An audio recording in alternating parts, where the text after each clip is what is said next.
Hey everyone, it's Jamie and welcome back to my channel.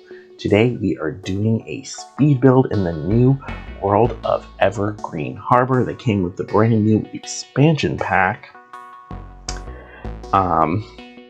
Eco Lifestyle. Oh my god, I almost just forgot what it's called. I plan on doing a full review on this pack a little bit later. I'm still kind of like working through it. I have some thoughts and feelings so far. Overall, I'm actually really enjoying this pack. But also, I will be honest, I was kind of sold on the idea from the beginning. I'm super like passionate about environmentalism, going green. So having that in The Sims 4, like, to me, this kind of makes me happy. It checks some of my my boxes, the things I'm interested in. So I was a little biased going in, and I was excited from the beginning. It wasn't like some people who, from the release trailer and stuff, like they were like not into it. I was like from the beginning was like pretty much like Team Eco Lifestyle. But here I am building in the green neighborhood. In the save file I'm working on for it, the world out here is clean. I enacted the what's it called, the the neighborhood action plan that cleans up all the trash, as well as the one that also does like the modern development, just to kind of spruce up the neighborhood, make it look very clean. In my save file as of right now, I've rebuilt almost the whole world. I rebuilt the whole harbor world, and I used it all with the new items that would help make it more industrialized, more dirty. Then the neutral world I'm just going to build with whatever I want, because it doesn't really matter. All worlds seem to be neutral no matter what you build with, unless you use the eco industrial footprint. In this world, however, I really was trying to use the build and buy mode items that would affect it negatively. For example, in this world, if you there's certain wallpapers you can build with that will affect it, as well as having the solar panels. These are all things that will help. It does seem like this pack, a lot of the building items seem to really affect how the world changes and whether or not it's super green or not. I do wish, something I'll get a little bit more into my other video, but I do wish there was a little bit more emphasis maybe on gameplay. But there does seem to be, it's nice that you have to use the neighborhood action plans to clean up the trash, so at least there's still some kind of element of,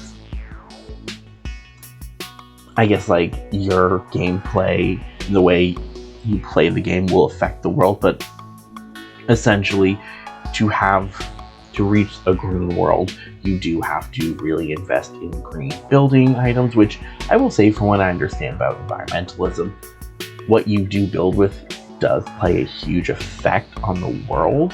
However, I do think also other things play into it. I don't know, it just seems silly, in my opinion, as of right now, to put so much emphasis on the, like, what kind of brick you use, what kind of like, there's some bricks that have like a super industrial eco footprint, and it does make sense with some build and buy items. Like the solar panels will help reduce it and help you go towards green. Yeah, that makes sense. Totally down. Other things that do make sense, if you have like the grass roof, but then there's other things like, and other things that also make sense, like certain TVs use more energy, therefore making them less eco-friendly. And then there's also,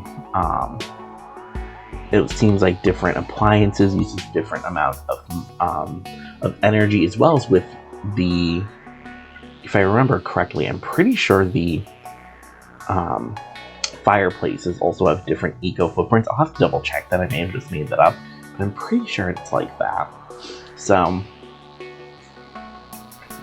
however, some things that don't make, like, if you use like a certain brick, like the brick pattern from City Living has a negative and has an industrial footprint.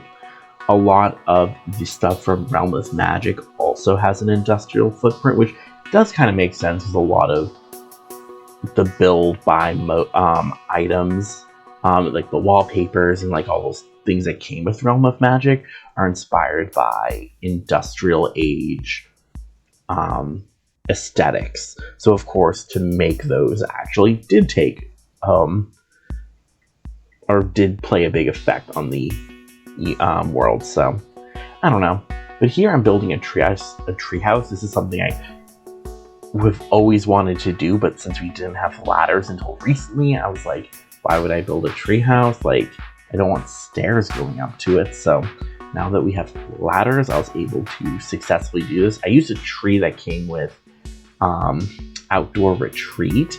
I think you'd maybe find other trees to do this with. It just kind of made sense with the way the tree bends there.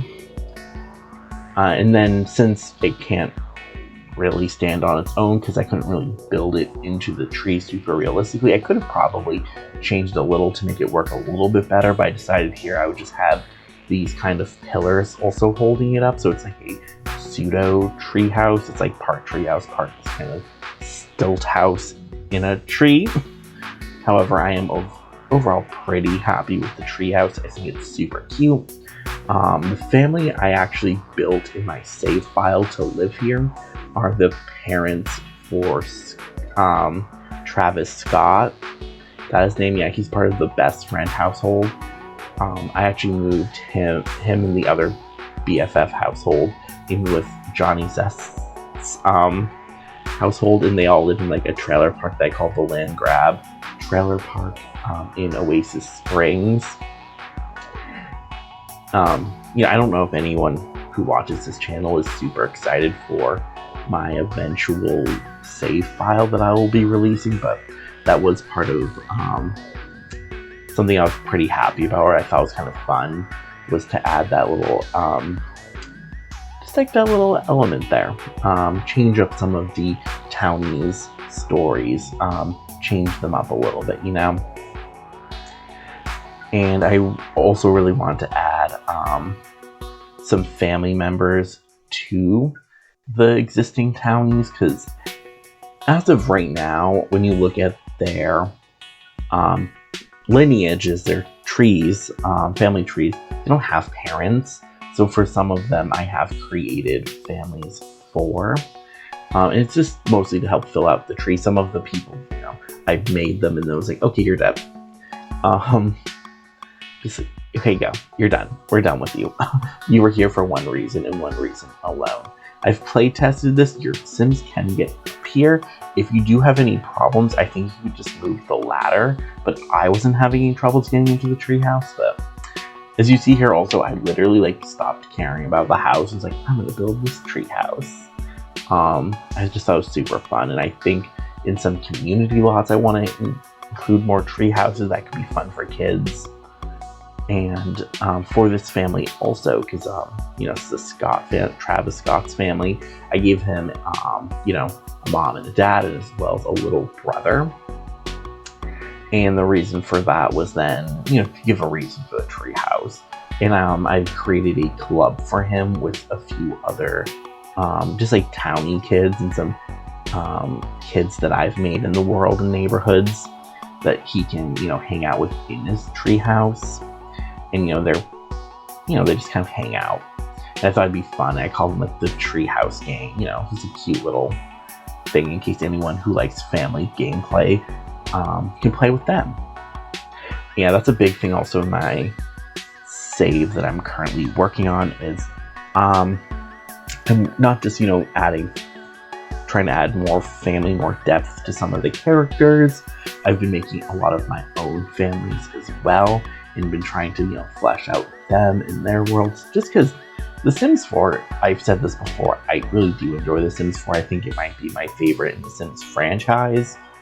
But I will say one of its issues is, because it's not a perfect game by any means, but one of its issues, for me at least, is there doesn't seem to be a lot of interactions between the existing families. They've been doing so much better with the more recent packs. They'll actually add characters, or the new Sims they add actually have friends, and they'll maybe have some enemies, like they'll know their neighbors, even if they're just like acquaintances.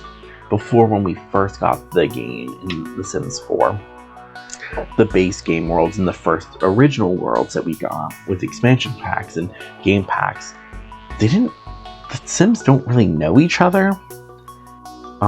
Their only relationships would be with who's in their household, and they would be like the default basic home, like families. And I don't know if they did that out of maybe a desire to leave the gameplay up to you, but I don't know.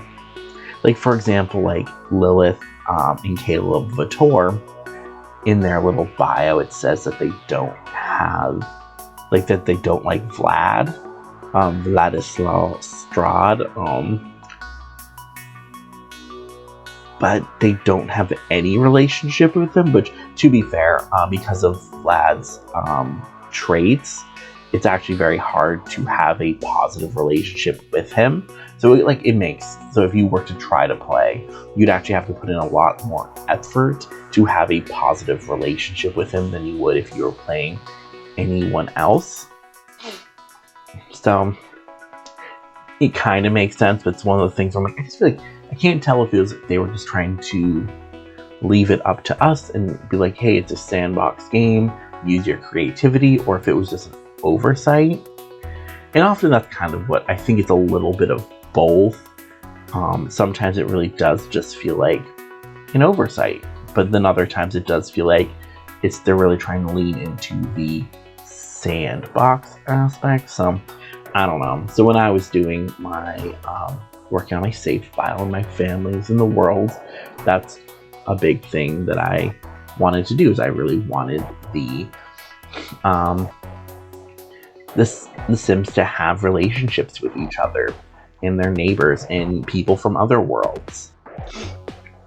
So, and one great way to do that is you have one Sim, you make sure that they meet a bunch of people, and then add those people into clubs. Then all the people in the clubs will have relationships with each other, even if they're just basic like acquaintance ones. But I'm fine with that. Also, in my save file as of right now, when I am working and playing and like testing, I do have MC Command Center installed, and one thing that does, it actually does help progress families you're not currently playing. So I will notice that some of my Sims actually who I've made and are not playing because I'm currently working on setting up another family, they'll also start building their own relationships and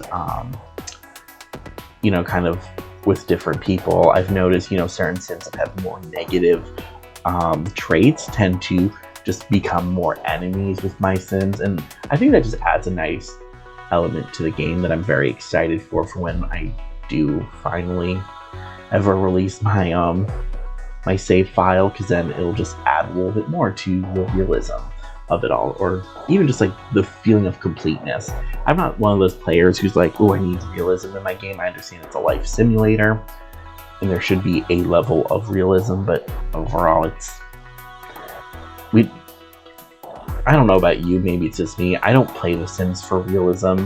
I'm really glad there's certain things I don't have to deal with in the game. Like, I love having, or I guess I don't love, but I like the addition of having to pay bills. I think that's something that makes sense for it. But I'm glad I don't have to deal with like tax season, And I'm really glad there's just like certain elements in the game I don't need to deal with. Like, for example, if you want to live in an industrial world, yeah, there are the negative traits of like, or negative effects that like your Sims will have a cough.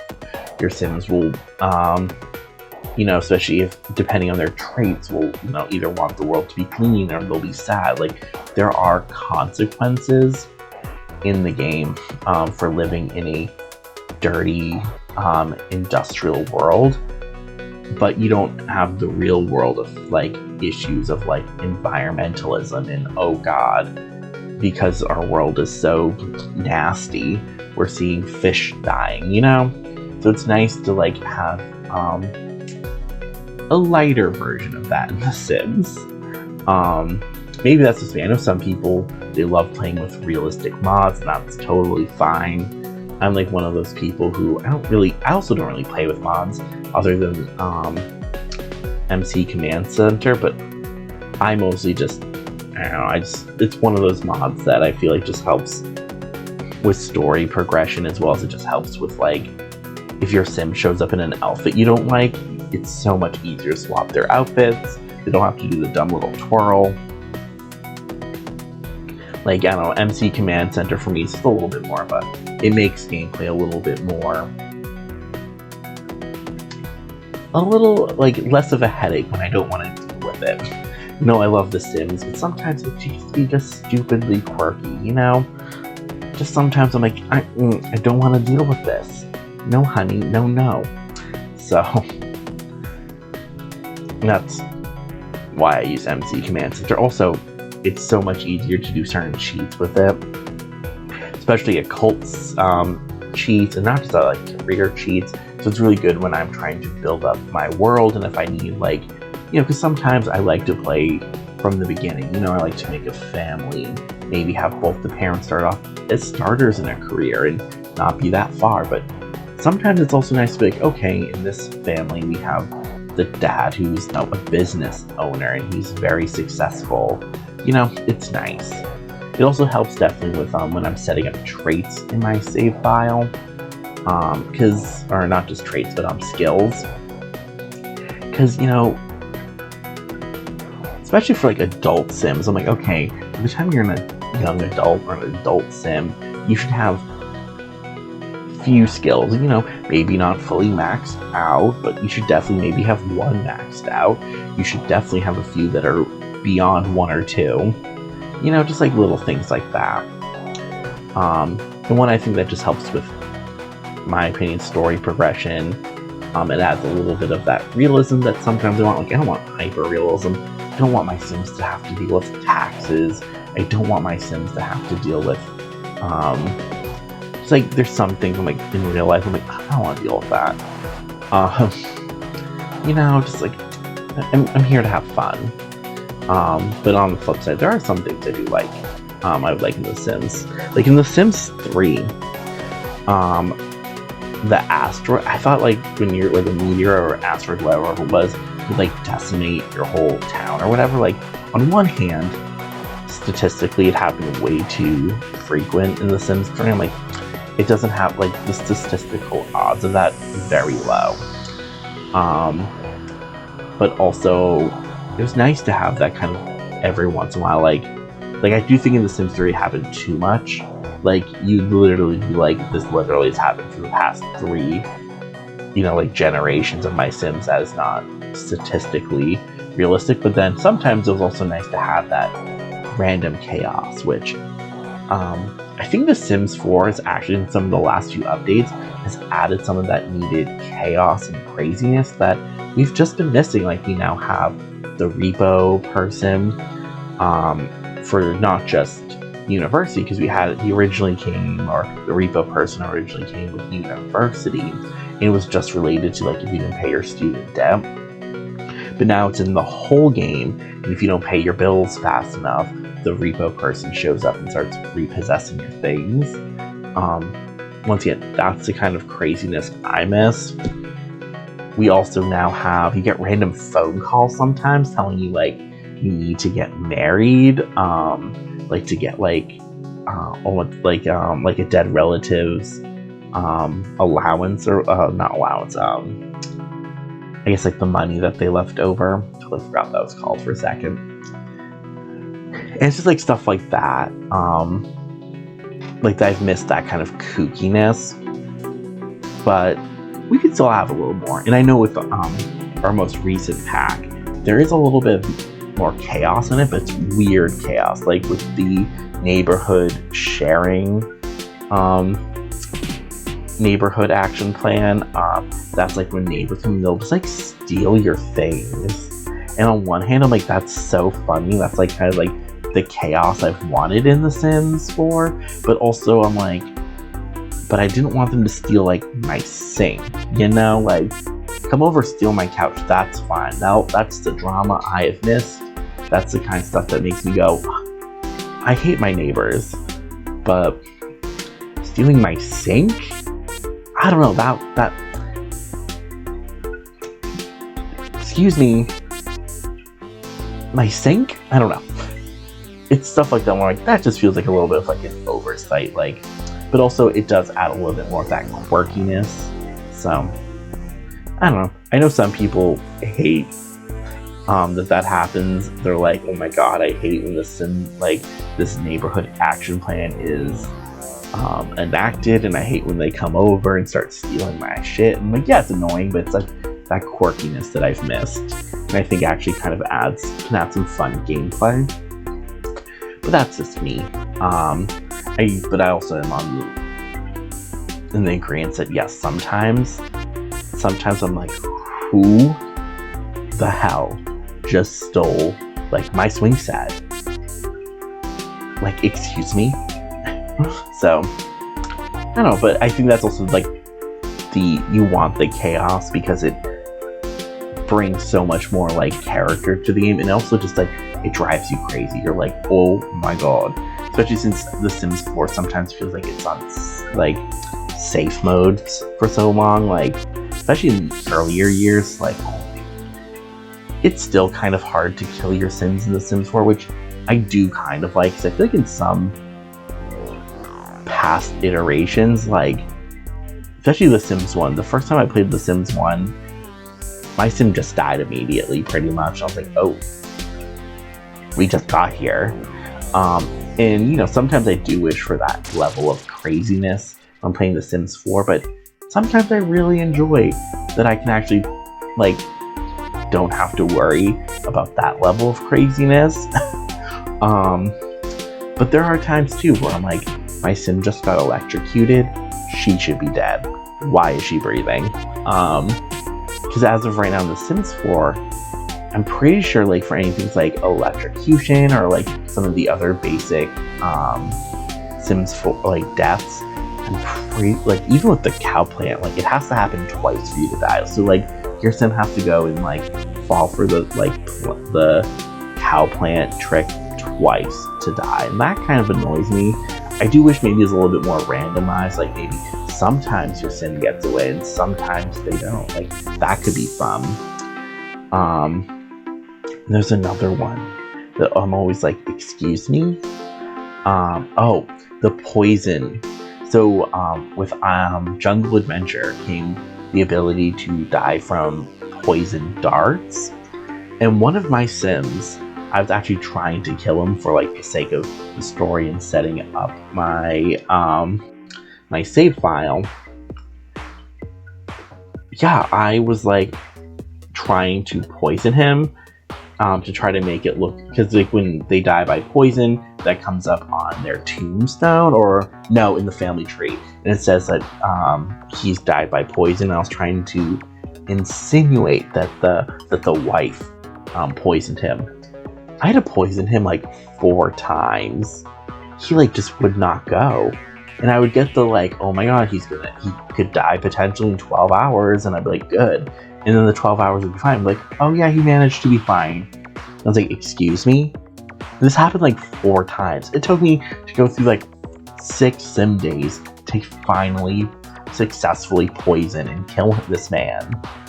And you know, sometimes that's nice that your Sim gets poisoned and doesn't die, but I don't know, I feel like more of it should be more likely the other way. Maybe that's just me, but you know, it's like, I don't know, I just want a nice happy medium between The Sims 4 and The Sims 3. You know, Sims 3, just a little too chaotic, just a little too much chaos for my liking. But The Sims 4, I'm like,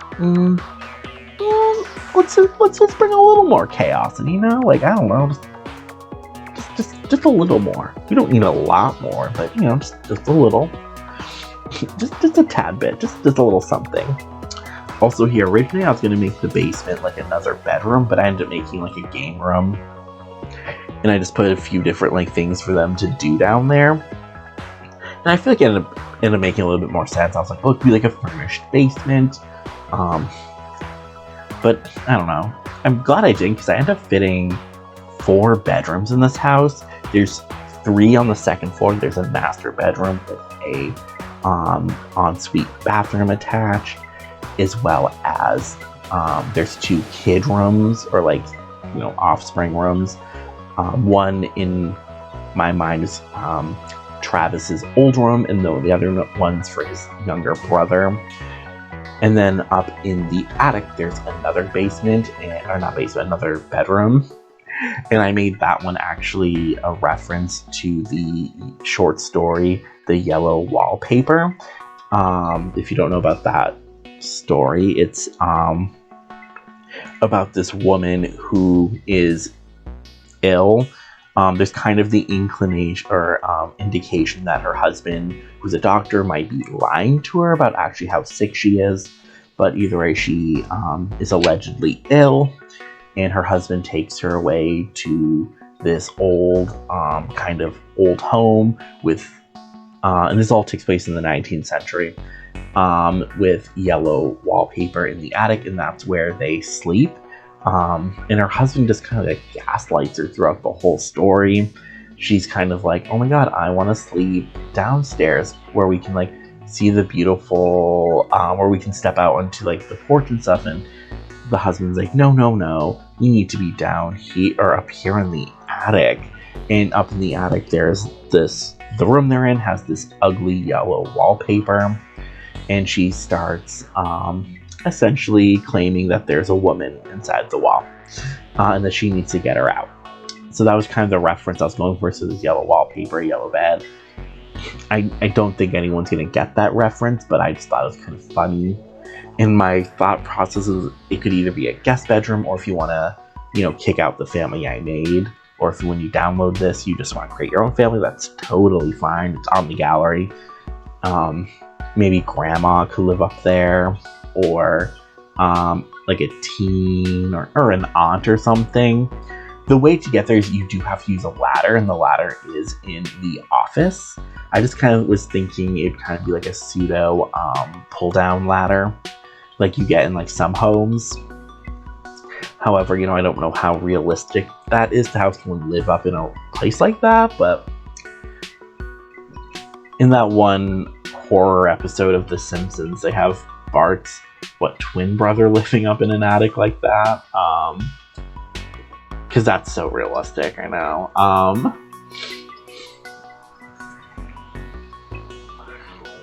Anyway, this speed build ended up being very long. I thought it was going to be shorter, but apparently it took me a very long time to build this. I'm also working on my brand new computer. I think I mentioned this in a former video, but my laptop was acting up. It was overheating so badly, and it was very loud, and it was just getting to the point where it was just not usable. And I only got it a year ago, and I didn't know what was going on. I tried cleaning the fans out, because I was like, okay, there is a lot of dust in my room. Maybe there's a lot of dust in there. Didn't help. I tried really cleaning off like my hard drive, and just really cutting down on how much space I was using. That didn't seem to help. And it was overheating to the point where sometimes it would crash, but also just overall, it was just overheating so much that I was getting worried that I was going to lose, it was going to start actually damage the system, and I would lose everything on my computer. And I was trying to back things up, and it just was a mess. And it just ended up to be better to just sadly replace it. I ended up going with an Alienware laptop. I'm really loving it so far. It runs so much smoother. Usually when I'm editing and recording my videos, my laptop's usually super loud and whiny. Right now it is so quiet. Like, I hear maybe a little bit of the fan running right now, but like, that is so nice. And then when I'm actually gaming, the loud, it's still not super loud. It doesn't super heat up. So it's just overall like a very, it was a good purchase in my opinion. And I've also heard that Alienware is really good for when you're saving videos and like rendering videos on your computer, and that they render a lot faster.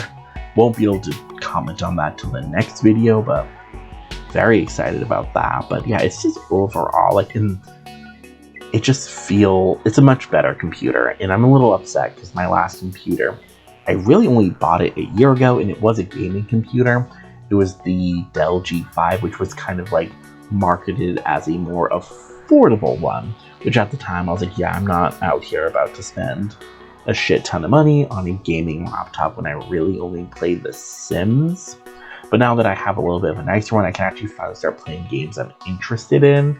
Like I've been really, this is such an old game at this point, so I don't know who's gonna be excited to hear this, but I'm thinking about finally playing Dragon Age Inquisition.